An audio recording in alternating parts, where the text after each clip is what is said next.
nekako najviše ime koje se meni ističe, to je Josip Mišo, on je baš dirigent u sredini terena i lopte koje daje dubinu sad prošlu utakmicu.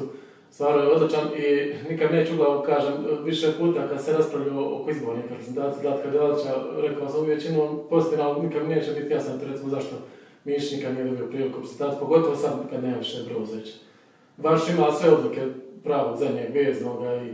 Da, pa mislim koliko je Mišić falio Dinamo, vidjelo se prošle sezone, jednostavno Vuka ozljeda nije bio pravi, to je ključna pozicija u momčadi, to je igrač koji daje tonir, koji drži balans, koji raspoređuje, koji sama njegova prisutnost na terenu je Dinamo izgleda drugačije.